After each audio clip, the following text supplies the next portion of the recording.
Oh, this is nice. How come I haven't used this setup before? Well, I can't lay here this entire video, and I totally would if I could, but I'll get up. Hello. Welcome back to Embodied Grace Yoga. My name's Tarani, and I am really excited for you to join me in this video where I will be sharing some of my favorite props to use in my physical asana practice. So if you're interested in learning a little bit more about props and want to know about some of my faves, please stick around. I am very, very excited to share these with you.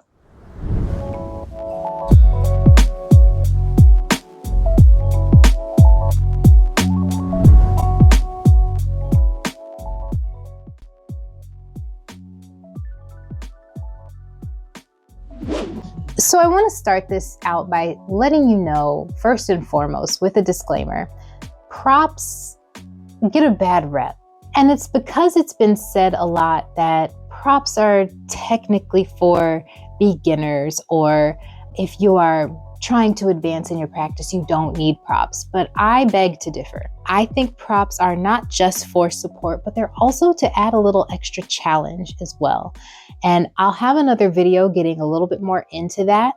But today I really just wanted to focus on showing you some of the props that I really love and just briefly getting into the reasons why. So to start, let's jump right into the most famous of them all, the yoga blocks. I love yoga blocks because they're usually the things that are most accessible when you go out to practice in studio spaces or even in your community spaces. These are usually on hand and so versatile to use. I love the fact that they come in so many different methods, formats, or at least material, I should say. And the thing I love a lot about blocks is that they have so much versatility to them, even though they're relatively the same everywhere you go, aside from maybe like dimensions. But I love a good thick block.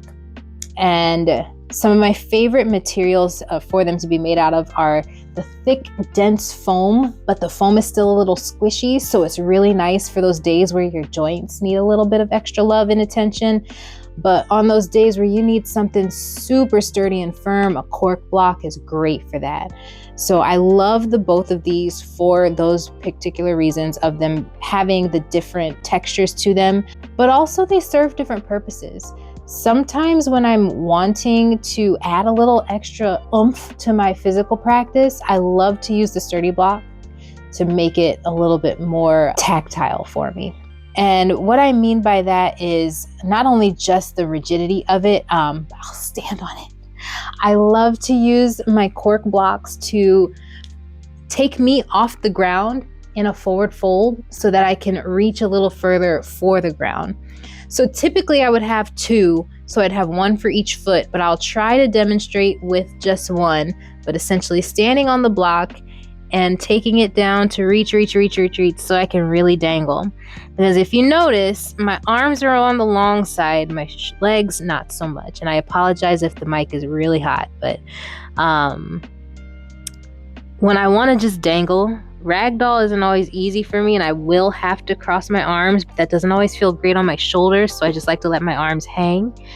But that's not always easy to do when I'm on the ground, because I'm here with it and it doesn't always feel good. So sometimes I will stand on a block so that I can get the ability to dangle, and it feels so nice on my lower back. And same principle applies if I'm on the ground and want to deepen into some of my forward folds. As you saw, my arm to leg ratio is barely equal. So it's not exactly difficult for me to reach for my feet. So when I really want to feel something in my hamstrings when I am going for those deeper folds, I'll do the same thing but seated and have the block here to grab onto. So that's one of the ways I love for it to add a little extra challenge. Another really cool way, and I'm starting to get into these things because these are just so fun, but adding them in between the knees to help engage inner thighs on certain postures, really nice. But please be mindful of your toes and keep that squeeze so that you don't drop the block on your feet. Now, this is more of a rigid support. Not only do I use it for the ways that I just demonstrated, but in some of the more typical ways you'll see, like a block under the hand in triangle pose, or things like half moon or something of that nature, or extended side angle. Bringing the ground up to you is what I like to say when it comes to using the block in that way. Sometimes you need something to fill that space between you and the ground, and a block is great for that. But sometimes you still need to bring the ground to you, and you don't need something as hard as a block. So that brings me to number 2, and that is pillows.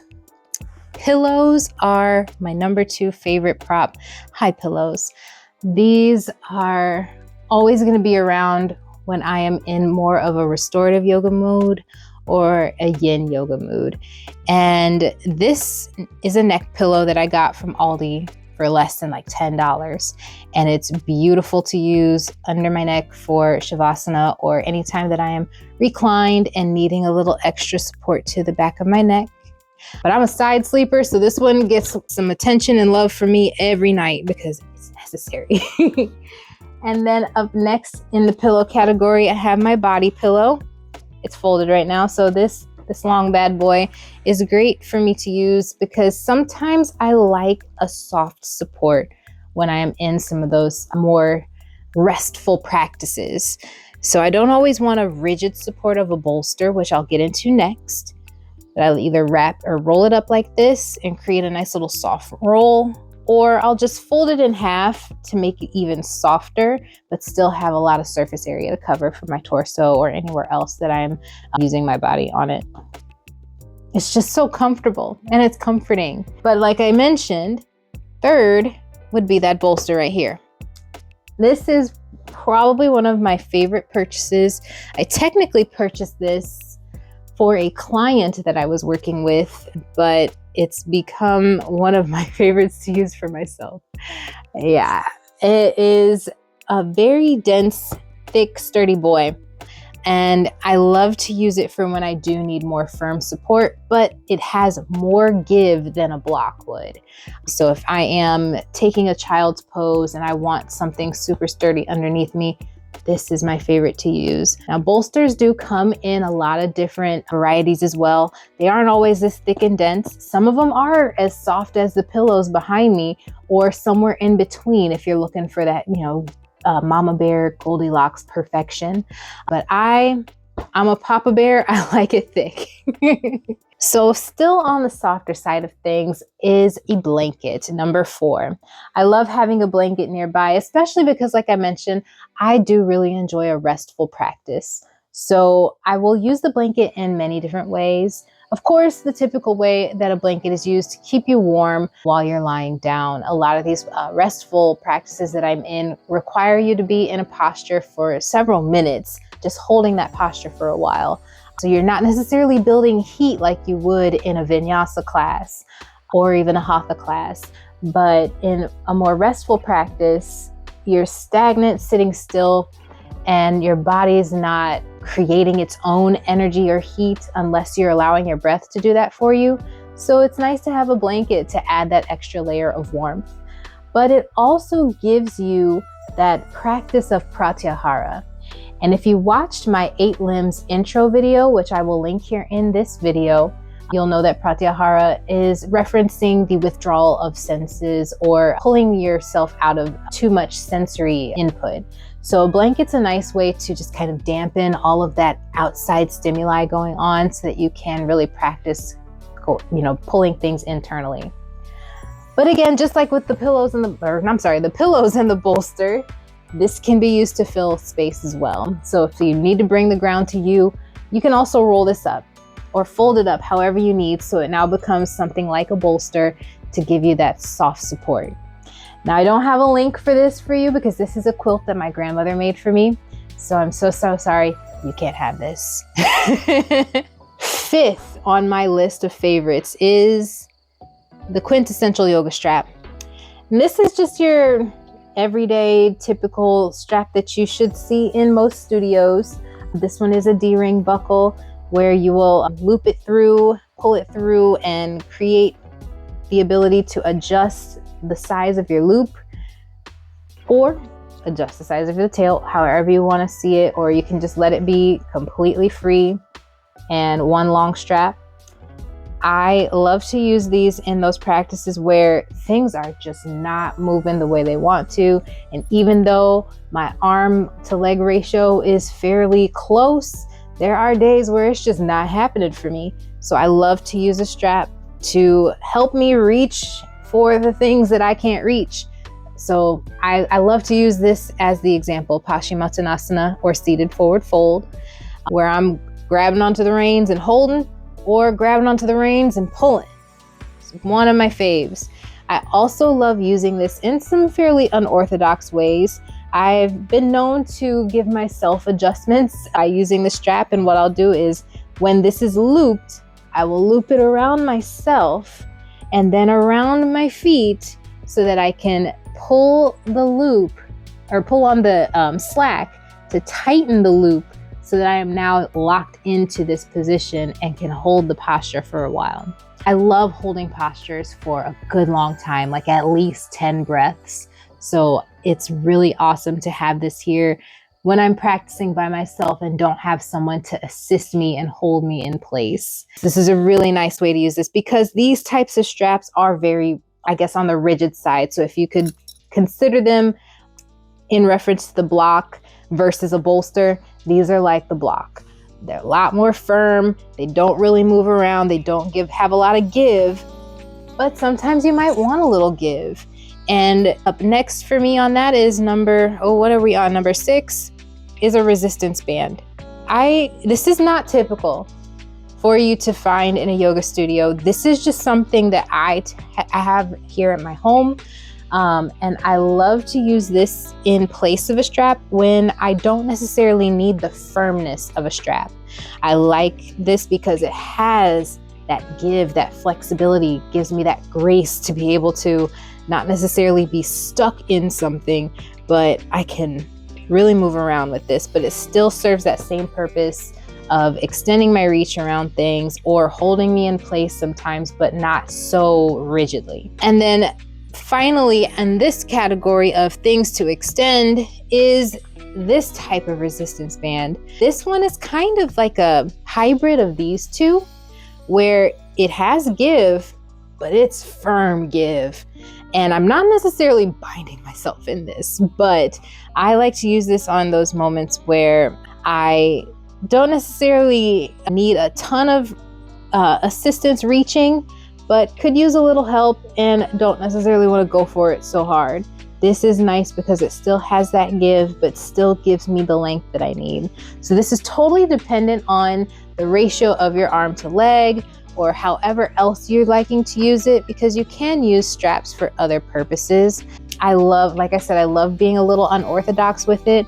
So an example would be eagle arms. Eagle arms are not fun for a lot of people, me included. I don't always like them because my shoulders are just angry with me all the time. So this doesn't always feel good, but sometimes this feels better. But you know what feels even better? Taking the strap, wrapping it behind, tucking it up underneath the underarms, and grabbing opposite ends and eating up the strap and holding here. So I can just adjust how much pressure I want on my shoulders. When it comes to the 3 different strap varieties, quote unquote, these are my top 3. A traditional yoga strap, a resistance band, a long resistance band, and a woven elastic resistance band. So let's see, where are we at now? We started with blocks, that's 1. Then we went to pillows, that's 2. We went to bolster, that's 3. Blanket is 4.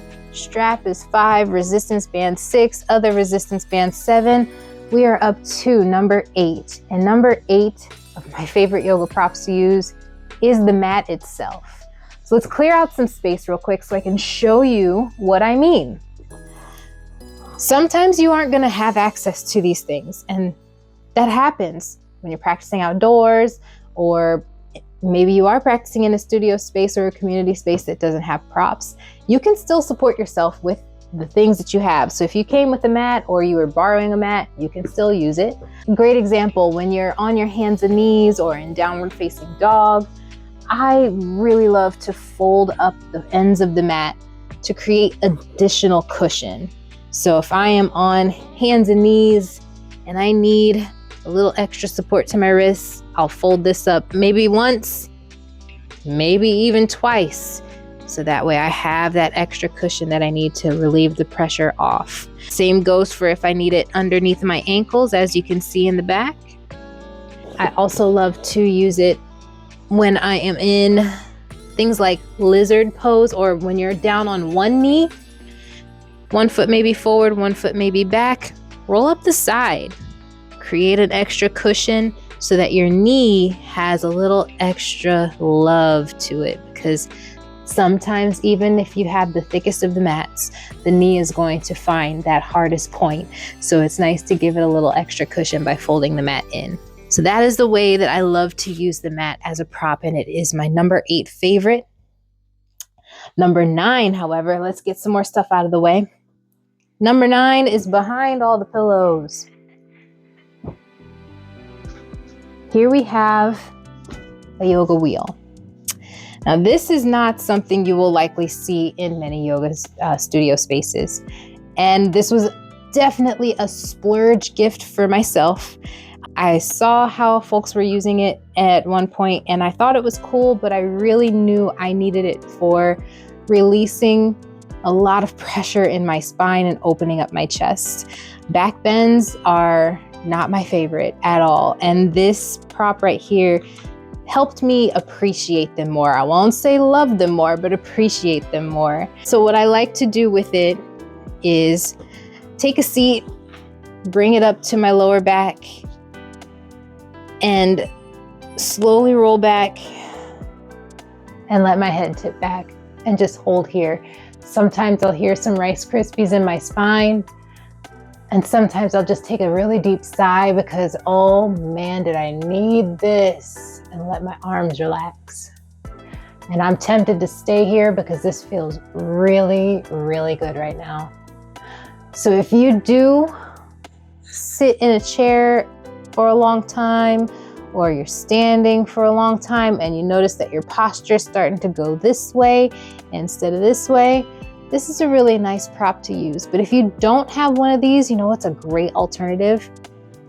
The arm of a chair or your couch. If you can lie back over the arm of a chair or a couch, it gives you the same sensation. You can even do the same hanging on the edge of your bed. Make sure the rest of your body is on your bed and let your head tip back, shoulders hang off of the edge of the mattress, and just lie back. It is divine. But if you would like to give something like this a try, it is a yoga wheel and it is amazing and I love it so, so much. This one in particular actually is really cool. This insert that came with it, this is the Yoga Pro wheel, and I'm not sure if they're still selling these, but it came with a bar or a handle that you can stick into the holes in the insert here. And I've seen people use it like an ab roller. If you're really, into deep back bends, I've seen people use it where they can hold onto it. Now, I would demonstrate if I could, but I just told you that back bends are not my forte, so I'm not even gonna try that to myself because we don't want to go to the hospital today. But there's a bunch of different ways that you can use it, and it is divine. All right, and last but not least, I don't have this one in here, but I did already kind of hint towards it, and it is the couch or a chair. I absolutely love to use a chair for those days where I really just need full body support. I can't fathom the idea of doing an asana on the ground or standing. I'd rather be seated, but still get some of the same sensations that I would in some standing postures, or in some seated on the ground postures, but without having to get up and down from the ground so much, because more than likely my knees or my ankles or my back or something is giving me fits. So allowing yourself that elevation by using a chair or a couch is really awesome.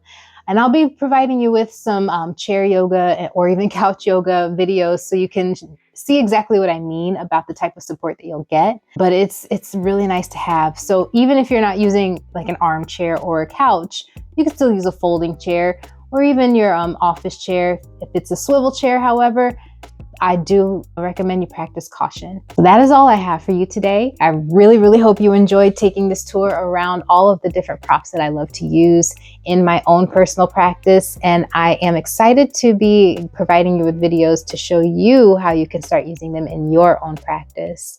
I hope you stay safe. And if you have any suggestions or feedback or requests of anything you want to see, be sure to leave a comment below. I'll be sure to also leave links for any of the props that I have so that you can potentially purchase them for yourselves if you like. But if you have any questions about anything, please just let me know. I am happy to answer, because that's what this is all about, is sharing information about this practice that I love so much, that I'm hoping that you love so much as well. Enjoy the rest of your day. Thank you so much for joining me, and I will see you in the next video. Bye.